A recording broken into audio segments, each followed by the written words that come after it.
Ernest Martin Hennings was born in New Jersey to German emigrated parents in 1886. The family moved to Chicago, and in 1901, Hennings attended the Chicago Art Institute and graduated with honors.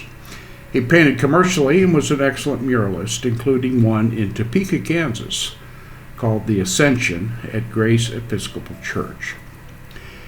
In 1914, he went to Munich, Germany to study at the Academy of Fine Arts, where he met Victor Higgins and Walter Ufer, who were also studying there.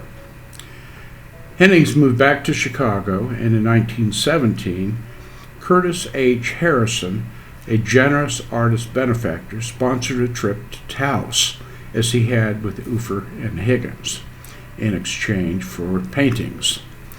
In 1920, he permanently moved to Taos, becoming a member of the Taos Society of Artists, which disbanded in 1927 due to a lack of interest by its members, although they all remained friends and associates.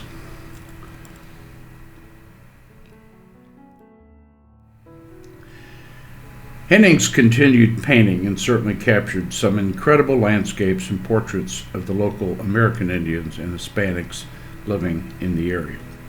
He died at 70 and is buried in Chicago.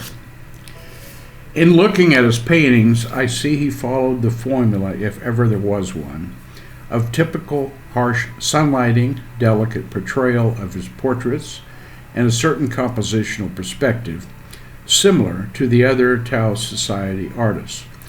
Contrary to Leonardo da Vinci, the Taos artists did not always follow Leonardo's lead in painting the horizon landscape, the back of the painting, in a lighter, more bluish tone, but would inconsistently paint it darker and with less of a softer sfumato effect, a smoky quality, sometimes lighter and sometimes darker. I wonder about their compositions. As in looking at hundreds of these Taos Society paintings, it almost seems like the compositions were made with simple black and white snapshot photos, and then opaque projected onto the canvas as the beginning drawings, tracing the image. This might be a stretch, as I have no proof of this, but as a painter I sense that is how they composed their compositional forms. They seem to have a frozen moment in time with many of them, and not simply just some memory of the scene.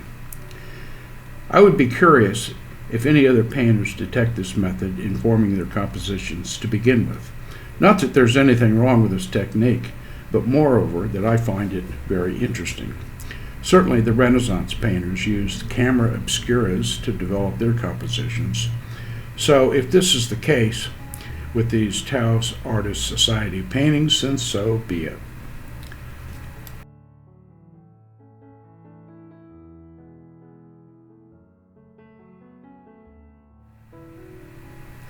I appreciate your watching these Taos Society artist individual videos and look forward to more of these.